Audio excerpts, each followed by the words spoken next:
Hi there, welcome back. I hope you guys are having a great first week of classes. Welcome to week 1, video lecture number 2. Last time we talked about cosmogonies, which are world building stories, and we did kind of an overview of that.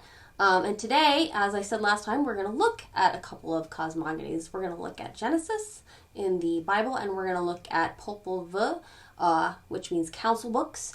And then we'll do a little bit of compare and contrast of the two to kind of look at their similarities and differences and what we can kind of gain from examining those differences. Okay, so let's jump right into it.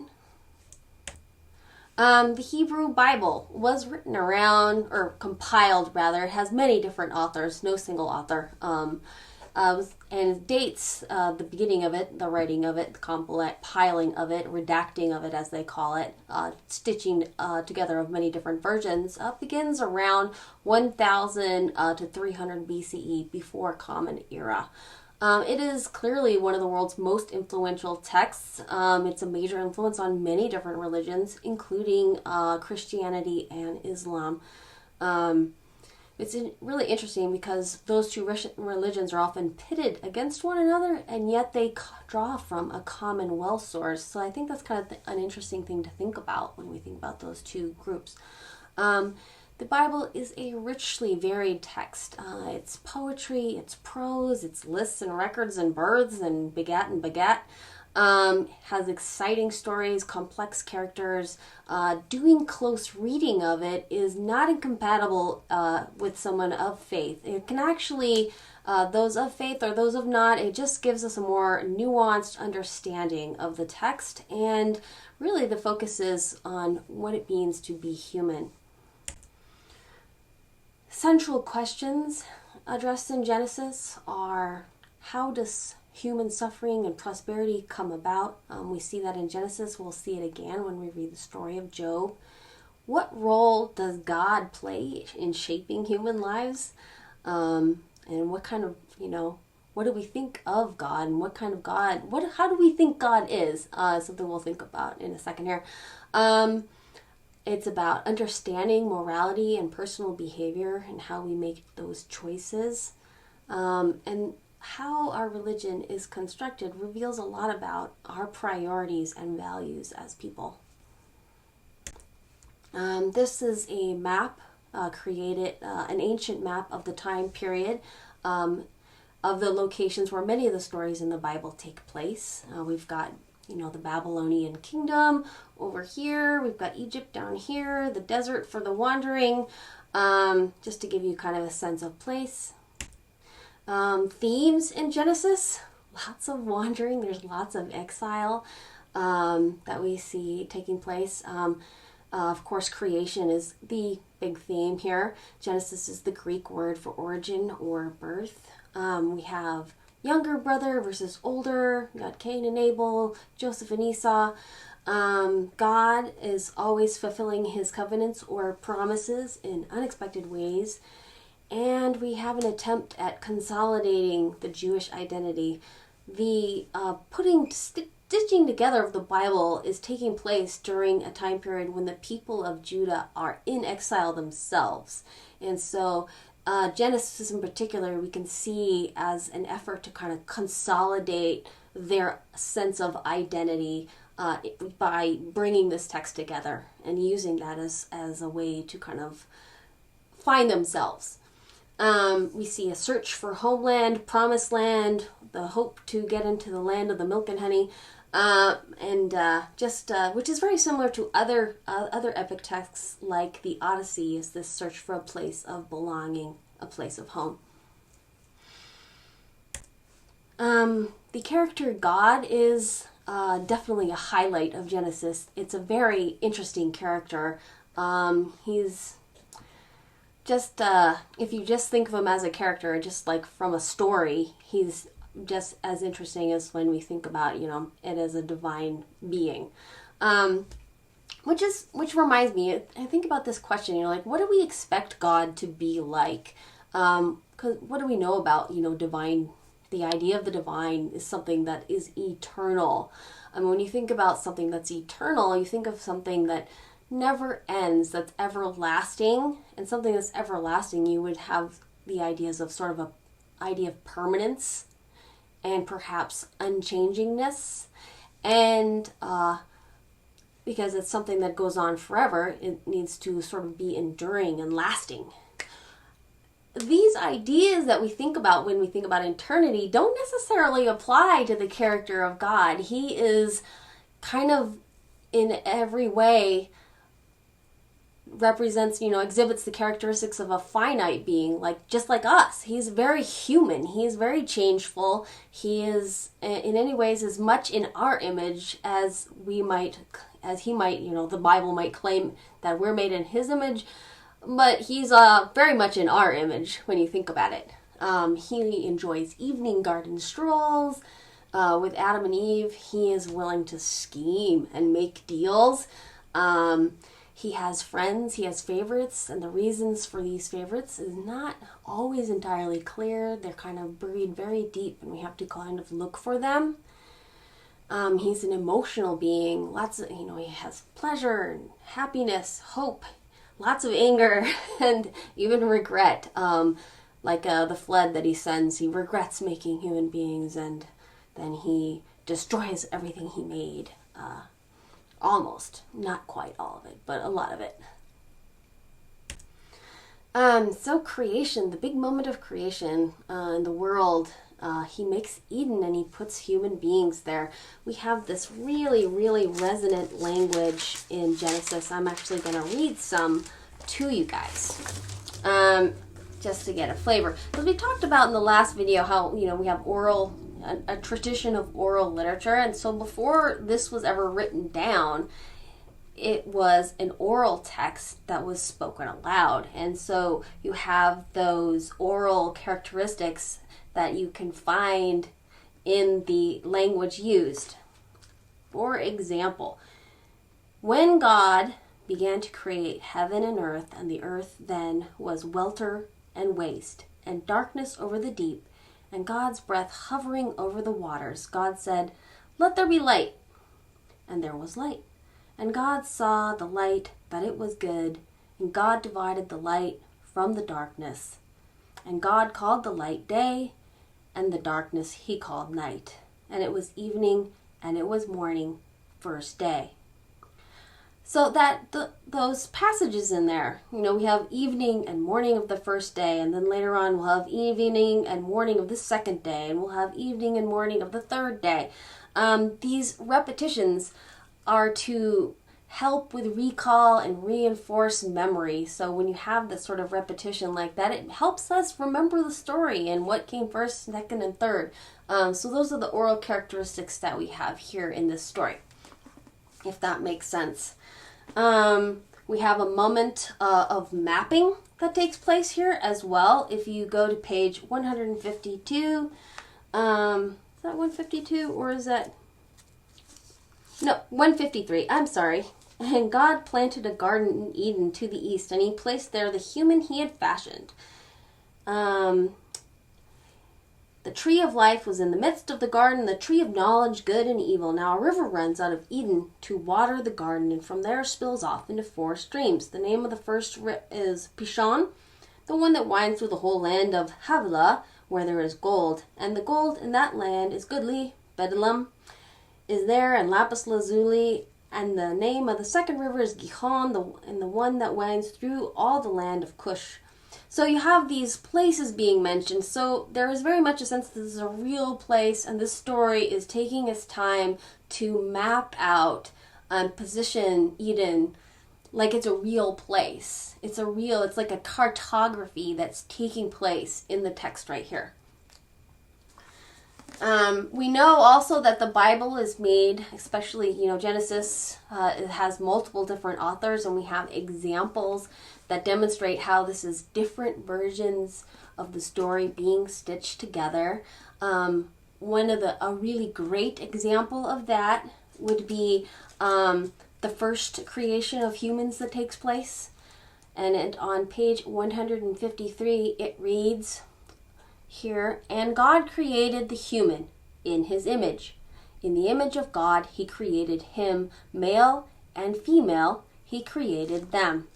So right here, we've created both man and woman at the same time. All done. And then we hop over onto page 154 here, and we're going to have this same kind of scenario play out again, but in a different way. This one, at last, bone of my bones and flesh of my flesh, this one shall be called woman, for from man was this one taken. This is happening just after, God has put Adam into a deep sleep, and then he takes a rib out and he uses that to fashion into Eve. So we have creation moment 1, and then we have creation moment 2. And of course they're very different and they give us different resonances. The first one seems like kind of like all humans, all genders were just like created at the same time. And then the second version has this real emphasis on, woman being taken out and made from man. It's really interesting to think about what that does to our interpretation of the text. One has a more sort of democratic sort of equality, and then the other one has built into it sort of a hierarchy and a subordination, which of course as the story plays out only becomes more pronounced when the punishments are doled out differently to man and woman, and how God decides how that's going to work. Let me grab a quick sip of tea.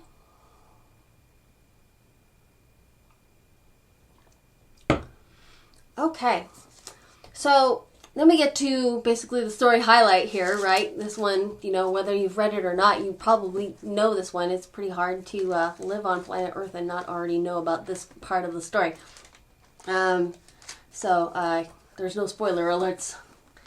Okay, so we get to that infamous moment in the story where Eve is, walking through the garden, and the serpent, who was most cunning of all the beasts of the field, then is wandering about as well. And he said to the woman, "Though God said, 'You shall not eat from any tree of the garden.' And the woman said to the serpent, 'From the fruit of the garden's trees we may eat, but from the fruit of the tree in the midst of the garden, God has said, you shall not eat from it, and you shall not touch it, lest you die.' And the serpent said to the woman, 'You shall not be doomed to die, for God knows that on the day you eat of it, your eyes will be opened, and you will become as gods, knowing good and evil.' And the woman saw that the tree was good for eating, and that it was lust to the eyes, and the tree was lovely to look at. And she took from its fruit and ate, and she also gave to her man, and he ate. And the eyes of the two of them were opened, and they knew they were naked, and they sewed fig leaves and made themselves loincloths." So let's think about this moment really briefly here. We've got the fruit, and they're allowed to eat of the fruit, any fruit in the garden except this one tree. And what do we know about fruit? Fruit is beautiful. It is very colorful. It is lush. It can be sweet. So in this moment when, Eve looks at the tree, temptation is taking a visual form of something that is visually, beautiful and rich and pleasant to look at. So there's that. But the real temptation here seems to be the knowledge that this will lead to, the things that they will know. They'll be like gods. And so this knowledge is proving to be even the greater temptation here. And so we have to wonder, why was the tree put there in the first place? Why make this possible? Why give this, tree and make it available for them? Put it there, but tell them, don't eat from this. Don't do this. Why have this option? What is obedience if you don't have a choice? The only thing that makes obedience to God if you have to be good, if you don't have any other choice but good, then your obedience kind of means nothing. And so they literally have to have the ability to choose differently, to make their obedience choice significant, to give it meaning. So that's what's taking place here, is they have to have this choice. And they choose this idea of knowledge. And, in other classes, and we talk about, the temptation and the fall, there's this idea that, they already had knowledge, but they didn't ever experience the knowledge in this way. Like, what does death feel like? You can know what something is and not ever have experienced it. And so it's the idea that this tree of knowledge is going to give them the fuller understanding of things that they only know in concept and in theory. And so they're going to have a deeper understanding of things that they know about, but they on that next level of experience, and now they're going to have to experience it. And that's the dark side of the knowledge that they're getting here. Okay. Here's some examples of, the famous scenes of expulsion, because of course after they fall, after they eat, God goes walking through the garden, his typical, his evening stroll to visit with his creations, and Lord God is in the midst of the trees, and he says, Adam, where are you? And he said, I heard your sound in the garden, and I was afraid, for I was naked and I hid. And God says, who told you you were naked? From the tree I commanded you not to eat, have you eaten? And the human said, the woman who you gave me, she gave me from the tree, and I ate. And the Lord God said to the woman, what is this you have done? And the woman said, the serpent beguiled me, and I ate. So everyone sort of, if we go back one slide, everyone's sort of blaming somebody else for what they've done instead of taking responsibility for it.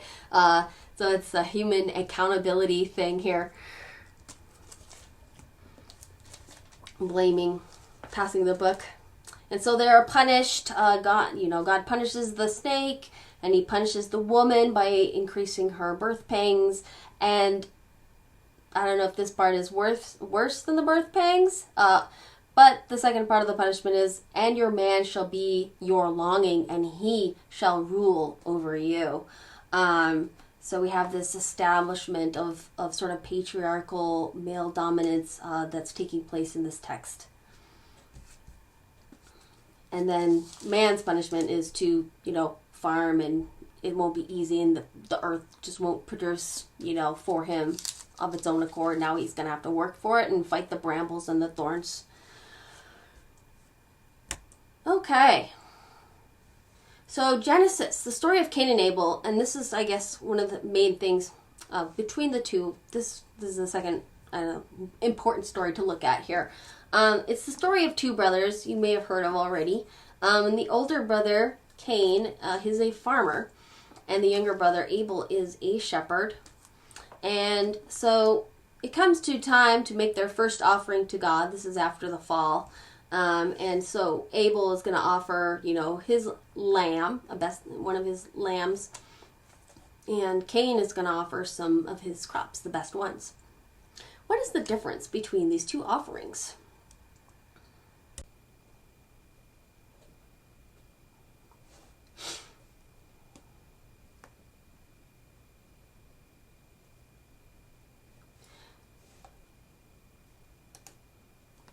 So, like I was saying, natural law. How do we know what is right and what is wrong? Is there a way we're supposed to kind of know this instinctively without anyone ever telling us, without anyone ever explaining to us what is correct and moral behavior? When we think about Cain as the very first to ever murder anybody, how was he to know that this was not appropriate and that this was not acceptable? Was there something, maybe inside that just kind of like goes, no, this is not right, you should not be doing this? And perhaps there is. But essentially, you know, it's hard to think about. Like, there's never been a murder before, so how do you know you're not supposed to do it? And so I think that we have to like think about, you know, Cain is, you know, is just acting out, and now we're going to set a precedent, you know, here for something that is he's done and that should not be done. How do we learn these things, these laws, the natural law? In Hesiod's Theogony, which we're not going to get into, you can look at it if you would like to, but it makes reference to impious humans as lawbreakers, accusing of ignorance or deliberate ignoring the dictum of the gods. So are humans, without any, you know, without anyone telling them, are we supposed to just kind of somehow know that there are laws in place about regarding moral behavior and things that we should not do? Should we just know that instinctively, intuitively somehow, or, you know, or do we have to be instructed? And of course, God doesn't actually tell Cain, no, you don't do that, master your sin, but he's not explicit. So there's this idea that somehow Cain was supposed to figure out what he was doing was inappropriate. Okay, so that concludes my discussion of Genesis and some of the key points there. And now we're going to hop right into Popul Vuh. If you need to take a little break, a water break or something like that, you go ahead, pause the video and take that little moment for yourself and come right back and resume playing. So I will be right here waiting. But in any case, I'm going to keep going, and you can pause me if you need to. And I need a sip of tea. All right, so Popul Vuh.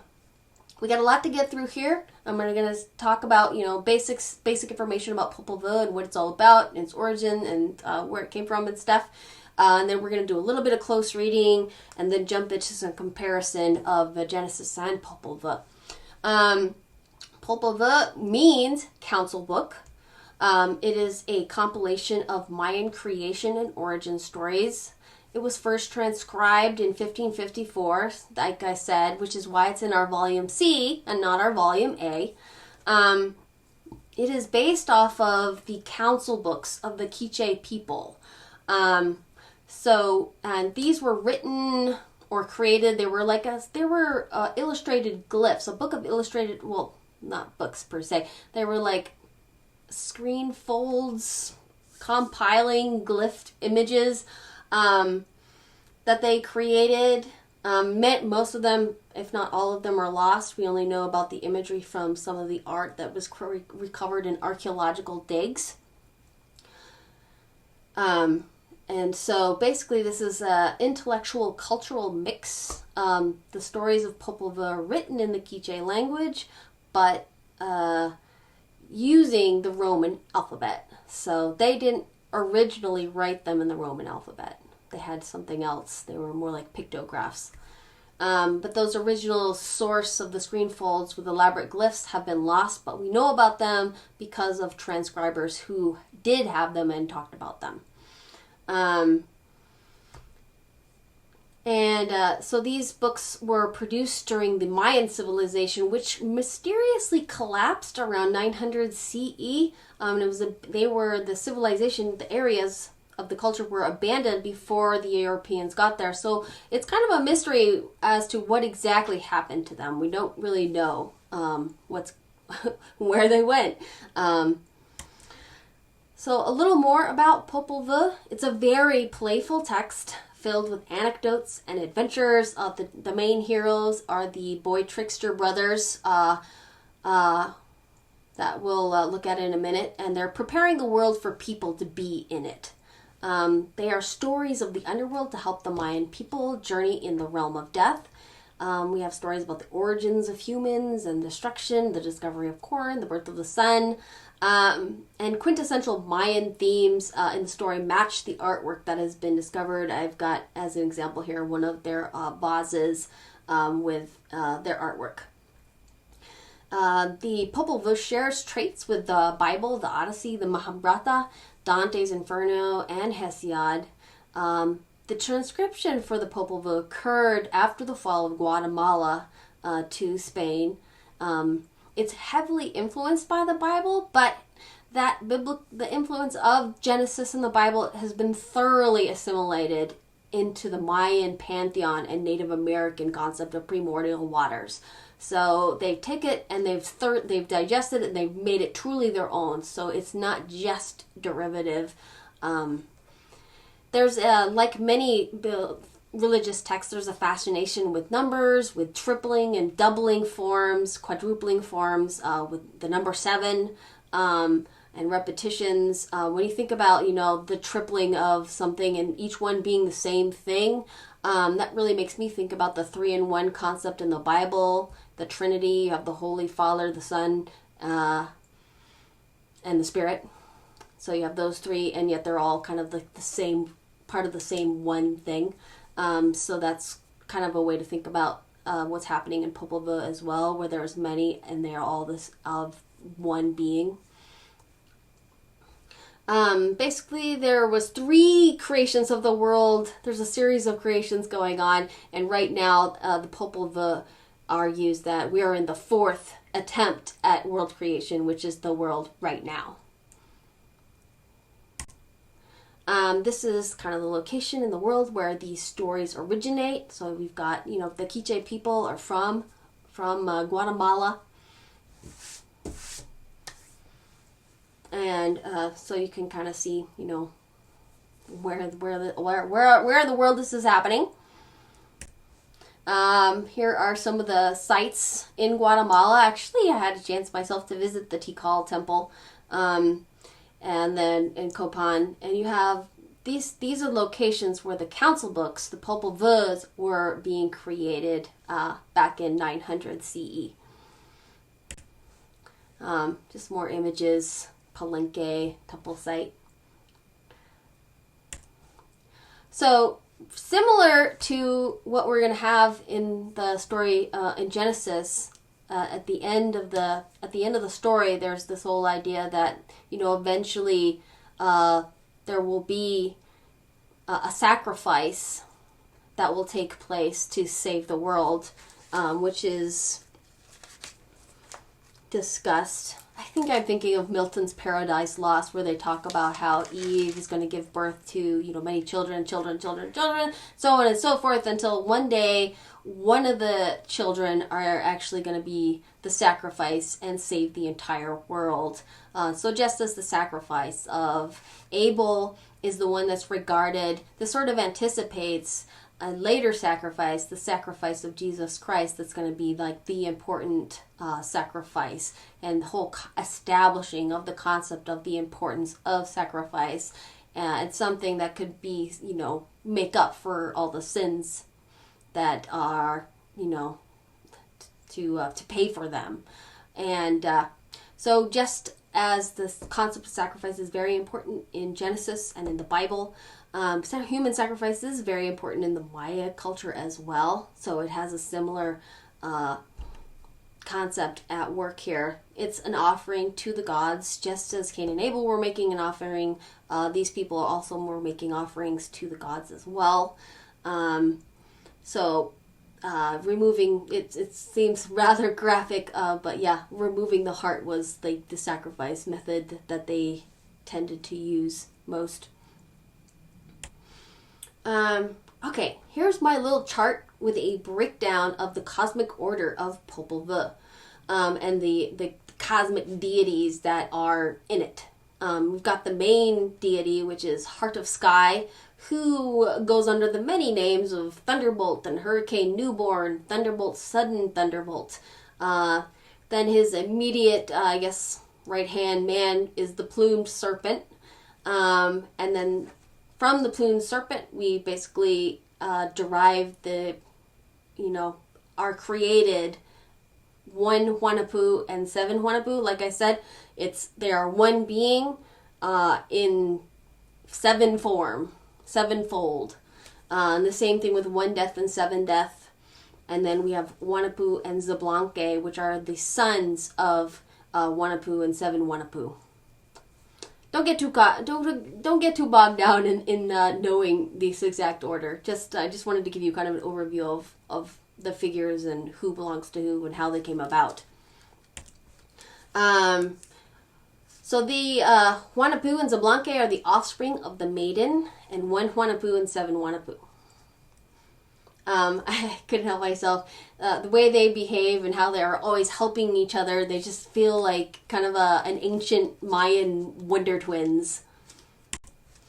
Then we have Zabalba, one death and seven death in the underworld. Again, I just felt like this is like a villain from the Skeletor and He-Man series, and it just feels like this idea of like having many in one is really kind of captured in this sort of like double-headed monster creature here.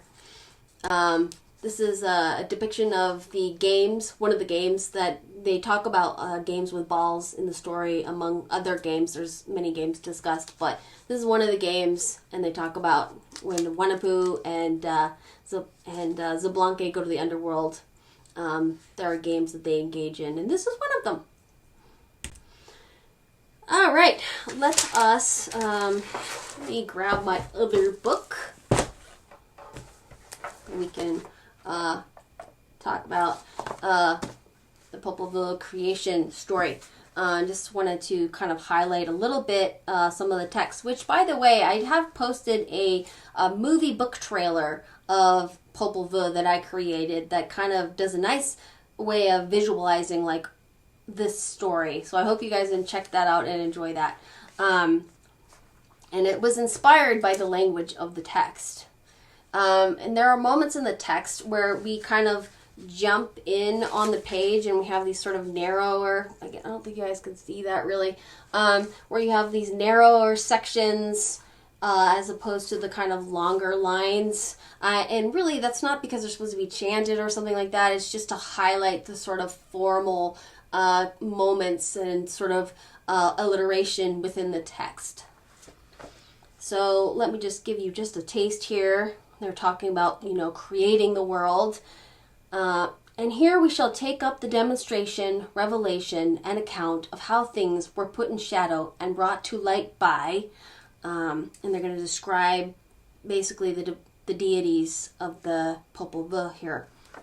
And there's brought to light by the maker, modeler, named bearer, begetter, Wanapu possum, Wanapu coyote, great white peccary, sovereign plumed serpent, heart of the lake, heart of the sea, plate shaper, bull shaper as they are called, also named, also described as the midwife, matchmaker, named Ziboyokak, Zumukane, defender, protector, twice a midwife, twice a matchmaker. And so I just want to highlight here, this is kind of giving us some characteristics, some values that are important to this culture. What kind of language do we have here in this text? We've got a maker, a modeler, a bowl shaper. So we have this sort of emphasis on creativity, artisanal creativity, making pottery, modeling things, molding things, giving birth to things. So these are values of creativity, artistry, and giving life. And they give us, of course, the animals are animals from the region, so like their deities and their world sense of place is really inspired by the natural animals that are around them. Okay, and we move along, through the council book. On to the next page. This part is the part that really resonates with the Genesis account, where Genesis talks about the waste and welter. This is the account that they have here. On page 518 is where I'm reading. It starts with, now it still ripples, and now it still murmurs, ripples, and it still sighs, still hums, and is empty under the sky. Here follow the first words, the first eloquence. There is not yet one person, one animal, bird, fish, crab, tree, rock, hollow. There is nothing whatever gathered together. Only the sea alone is pooled under the sky. I'm jumping around just a little bit to just highlight kind of like key word moments. whatever there is that might be is simply not there, only the pooled water. So this is their concept of sort of the primordial waters that everything kind of comes from. And when you think about these sort of still pooled water, it gives this real sense of sort of pregnancy and latent potential that's about to emerge.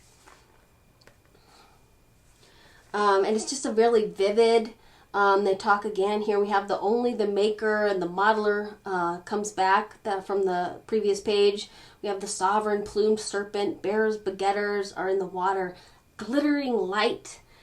They are there. They are enclosed in quetzal feathers in blue green. So it's just this really vivid, abstract moment with all these striking visuals of feathers and rippling water and rippling light that are activated. All right, and lastly, I'm still on page 518. There's this moment where they're gonna after they've talked about it, they've talked about the kind of values they're making, the shaping, the bowl, shaping and whatnot, and the kind of shaping of the clay vessel and whatnot. And so it's like, all right, it's time to bring all those skills to bear now and create the world. So all the deities are kind of collected together to have a big discussion. At this moment, all we've got is Heart of Sky and the plumed serpent. So they meet up to have a conversation. Here he came to the sovereign plumed serpent. Heart of Sky is coming over to the plumed serpent. Here in the blackness, in the early dawn, he spoke with the sovereign plumed serpent, and they talked. Then they thought. Then they worried. They agreed with each other. They joined their words, their thoughts. Then it was clear. Then they reached accord in the light. And then humanity was clear when they conceived the growth, the generation of trees, of bushes, and the growth of life, of humankind in the blackness and in the early dawn, all because of the Heart of Sky named Hurricane, Thunderbolt. Hurricane comes first. The second one is Newborn Thunderbolt, and the third is Sudden Thunderbolt.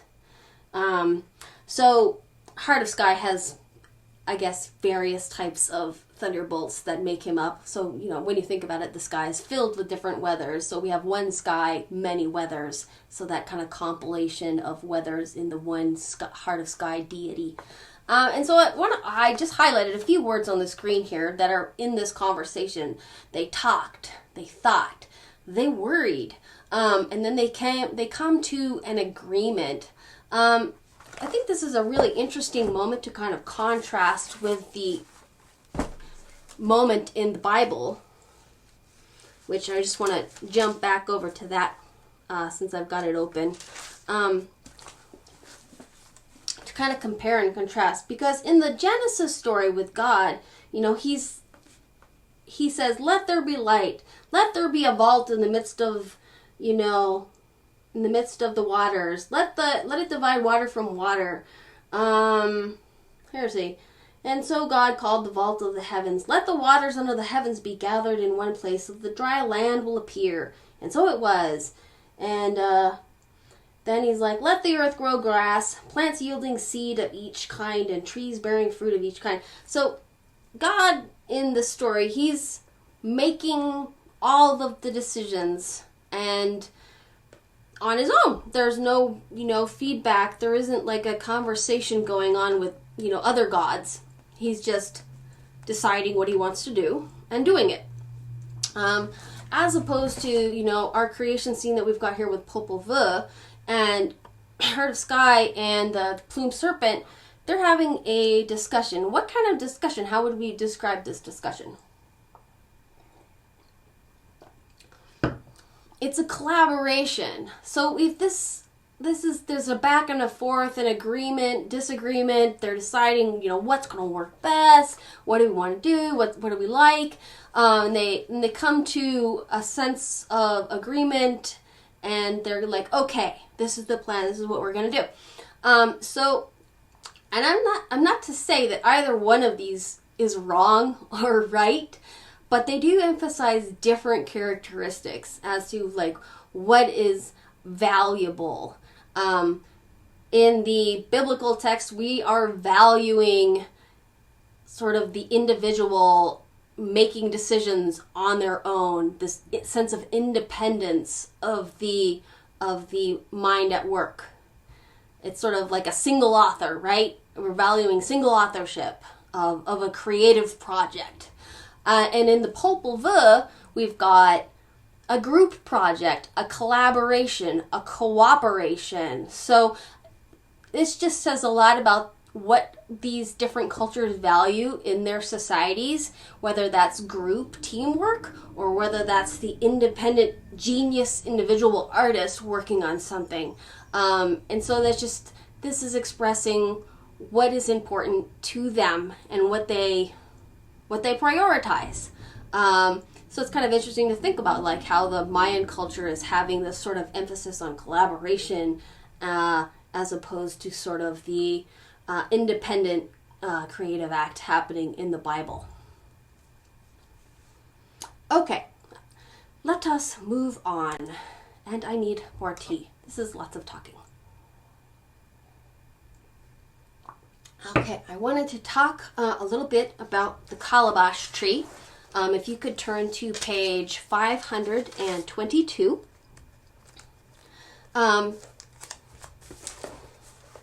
Okay. 522. I'm not there yet. One more. Okay, so just to kind of recap what's been happening, I mean, you're going to read this on your own, but to recap where we are at right now, Juanapu and Zablanque have gone down to the underworld, and they've been doing some things to defeat the king of the underworld, Zabalba. So they're taking care of that. But before that happens, basically, one of the brothers is going to get sacrificed. Okay? And so, one death, which one? Juanapu, when Juanapu's head was cut off and sacrificed and buried, and they take the head, and one of the gods of the underworld, Seven Death, says, put his head in the fork of the tree that stands by the road. And so they put, the head there, and then the head blossoms with all this fruit, which the image we have here on our slide is a calabash tree. When you think about, the shape and size of a human head, and basically the rough shape of the fruit that's on this tree, you can obviously see that this tree inspired this story, that they had to have, this is how this tree came into being. This is why the fruit is shaped the way it is. So we're kind of explaining, like, the wonders of nature around us. We're like, oh, this great tree, how'd this happen? Well, this head was placed there, and now it became like a tree of large head-shaped fruit. You know what I mean? So that's taking place. And so they've done that. And so, let's see here. So we've got the sacrifice, and the tree blossoms, and then they say, no one is to pick the fruit, nor is anyone to go beneath the tree. Okay. So they've got the tree growing with the calabash fruit that comes to be its name. Calabash was like cabeza, if you know Spanish, that's head in Spanish. So it's the calabash, the head tree. Okay, so we've got this tree that's come into being because of one of the, divine brothers. His head was put there. And so next comes along the account of the maiden. Just like we have Eve in Genesis, we've got the maiden here. The maiden is going to encounter this tree. She's the daughter of a lord named the Blood Gatherer. So the maiden, she hears about this amazing tree, and she's like, I want to go see it. I need to go there. I want to check it out. I'm not acquainted with that tree they talk about, she says. Its fruit is truly sweet, they say, I hear. So she goes all alone. So we can't help but think about, like, Eve, and she's going along to the tree in her story, and we've got the maiden here going to the tree, the calabash tree in this story, right? Kind of nice comparison going on here. So she goes to the tree, and she's like, well, what's the fruit of this tree? Shouldn't this tree bear something sweet? They shouldn't die. They shouldn't be wasted. Should I pick one? Said the maiden. So she's going to think about eating it just the way Eve does. And so then the bones spoke. So one of the calabash, the fruits, the bone fruit is going to speak here. and it was in the fork of the tree, just like Wanapu's head was. What do you want? A mere bone, a round thing in the branches of a tree? I do want it, said the maiden. So there's a clear, phallic connotation when you talk about a bone in the tree. And there's this idea of like, insemination and fertility that's taking place with the bone. And the maiden here is like, I do want it. She's making a conscious choice of doing this. Because when Wanapu, he speaks to the maiden, he's like, you don't want it. You don't want it. And she's like, yes, I do. So he doesn't try to persuade her.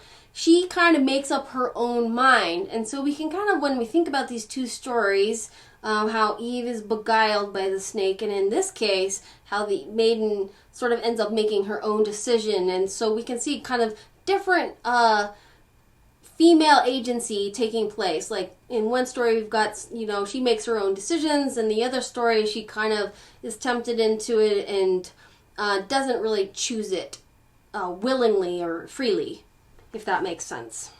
So we've got different values here again, where you think about talk about how women are portrayed differently in the two different stories, and the kinds of ideas they have. So we've got one woman who has more agency than another, and so that tells a lot about like the culture and what they kind of think about female agency in those cultures and female independence. Okay, and so she just proceeds to take the fruit, and she inspects it, and then kind of like Eve is gonna get pregnant, she's gonna get pregnant too. So I'll leave you to look through the rest of that passage on your own. Last but not least, we're going to talk about the defeat of Seven Macaw. This is over on page 519. So we kind of jumped ahead. Now we're jumping back.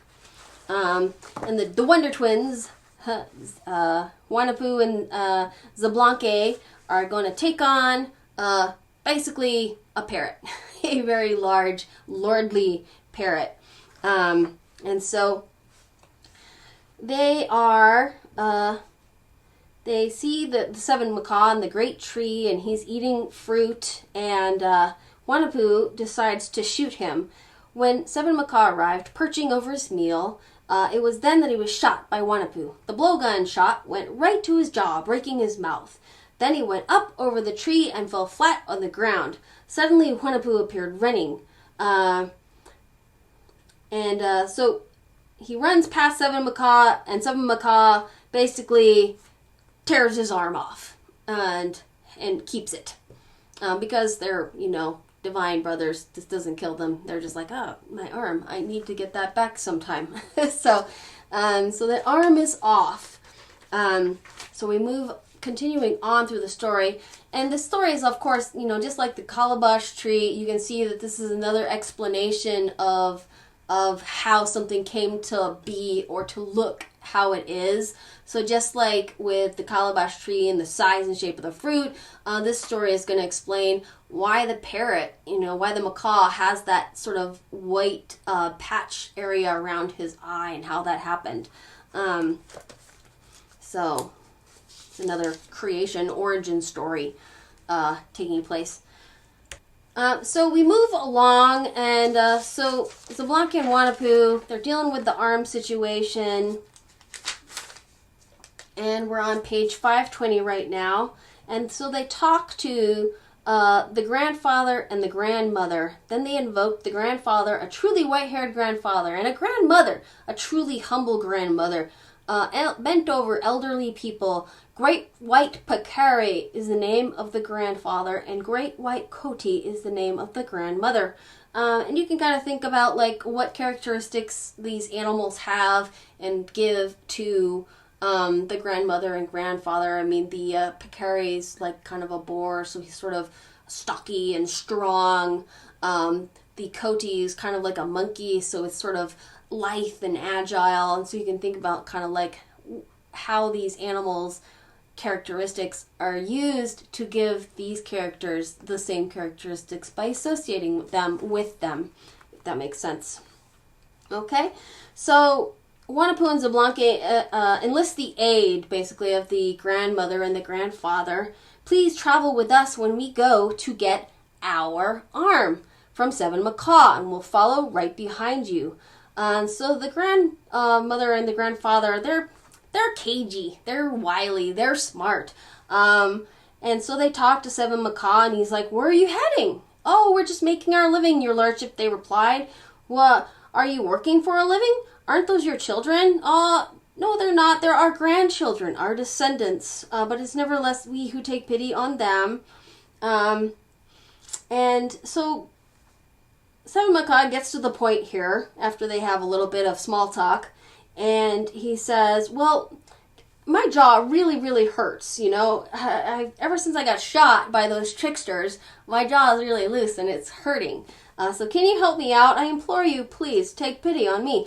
What sweets can you make? What poisons can you cure?" "Well," said grandmother and grandfather, "we just pull the worms out of teeth." "What sweet? We just cure eyes. We just set bones, your lordship." And so Seven Macaw is like, "Very well, please cure my teeth. They really ache every day. It's insufferable. I get no sleep because of them, and my eyes. They just shot me. Those two tricksters. Ever since it started, I haven't eaten because of it. Perhaps it's because my teeth are loose now." "Very well, your lordship. It's a worm gnawing at the bone. It's merely a matter of putting in a replacement and taking the teeth out." Ooh, gonna take the teeth out. And so he's like, "Well, perhaps it's not good for my teeth to come out, since I am, after all, a lord. My finery is in my teeth and my eyes." "Very well, then, we'll put in a replacement. Ground bone will be put back in, and this is the ground bone." They don't really tell Seven Macaw this. It's white corn. So if you replace your teeth with white corn, you know, how good are they going to be for chewing things anymore? But he submits because he's in a lot of pain. He's like, "Okay, fine. Just do it. And so they take them all out. "Very well, yank them out. Give me some help here." And so they do that. And so as they're curing his eyes and his teeth, the last of his metal came off. And if you think back to the picture of the macaw that we had there, that white area, you imagine that it used to be like this shiny, bright metal, and it all flakes off, and that's why it's left this kind of white patch on his face there. He lost the metal from that location. And then, of course, they don't put any teeth back, and he's very sad that, you know, he's like, "Oh, how could you take my teeth away?" And he ends up dying. Such was the loss of the riches of Seven Macaw. Only the doctors got the jewels and gems that had made him arrogant. Here on the face of the earth, the genius of the grandmother, the genius of the grandfather did work. When they took back their arm, it was implanted, and the break got well again. They just as they had wished the death of Seven Macaw, so they brought it about. They had seen evil in his self-magnification. So it kind of gives a justification here. Earlier on in the story, they shoot Seven Macaw, and we're like, "Well, why? You know, that seems like an unprovoked, you know, attack. Why are you doing that?" And there's this suggestion that, you know, obviously this bird, this brilliantly bright colored bird, he seems to be, apparently, he's kind of a symbol of like vanity and ego, and he's very kind of self-absorbed, and he thinks he's so beautiful, and they have decided, well, he's too beautiful and we need to take him down a peg or two, and so they take his teeth out. It says he dies here, and I wonder if we might just look at that as sort of more of a metaphorical death. At least this type of parrot is no longer more. The parrot with teeth, because obviously parrots macaws don't have teeth now, and so we have an explanation of why they don't have any teeth, and this is how that happened. And so all future macaws also don't have teeth. And of course, this is really this story is also reveals, once again, the values of the society, the fact that they have a story where the divine brother duo take on the macaw, is the idea that, you know, ego, since vanity and ego are flaws that have to be addressed, and that they're important to, you know, remove and from oneself. You should not have these. And so we can see that this story is about the need to remove those flaws from ourselves, And that's what they do with seven macaw as a symbol of something that has too much vanity and ego going on.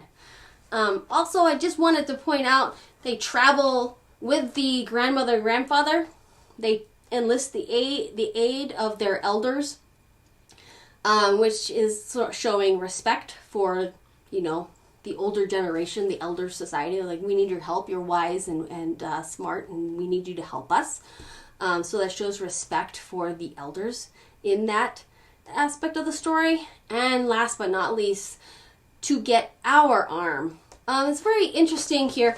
We have sort of a collaboration here between the two divine brothers. And we cannot help but think back to Cain and Abel.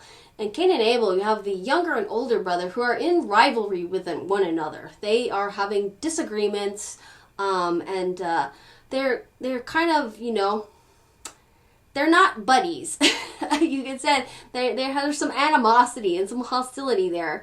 And when we think about, Wanapu and Zablanque, they're a team, and they are brothers, and they are like best buds, and they're sort of this collaboration once again. And so instead of sibling rivalry, we have sibling friendship in this creation story. So it's just kind of these really interesting sort of things where you can look at the comparison back and forth and think about sort of the cultures that they're coming from, and the kind of values that they espouse. We have, instead of we have friendship, and cooperation, sort of like a deep bond between Wanapu and Zablanque. Whereas when Cain and Abel, they're competing with one another for the regard of God. And in some sense, that seems to be their downfall, is that they are in competition like that. So just different cultural and social values, and depending on, where you're from, and what culture you're growing up in, you're going to have a different dynamic and a different connection with the people around you. And this idea, like in some families, maybe there is more a sense of an enmity and sort of hostility and rivalry among the members. And in some cultures and in some families, there's more collaboration and kinship and love, and not that every family is perfect, but it's just interesting to see the kind of different values and the texts that we read and value, and how we can absorb those same traits ourselves, or we can reject them. But it says a lot about what different cultures value as to what cultures are represented in their sacred texts, is the main point that I'm trying to get here. So just as a quick overview, Genesis versus Popul Vuh, you can compare and contrast, especially in your discussion post. You might want to talk about any one of these. You can compare and contrast the different deities and how they are and their dynamics, how the world is created and how that plays out. You might want to look at, discuss the family, the brother relationships in the stories, and how those are different, and how they're similar. And you might want to look at as we discussed, the female behaviors in the two stories and the kind of values that reveals. And lastly, of course, they both share the concept of sacrifice, and so that's an interesting similarity to look at as well. So that is all that I have for you right now. I know that's a lot. I hope this was a useful discussion and comparison of these two really interesting stories and texts. And of course, if you have any questions, you can let me know, or include them and talk about them in your discussion post. Thanks for watching. Have a great rest of your week, and I will see you in the next one. Bye.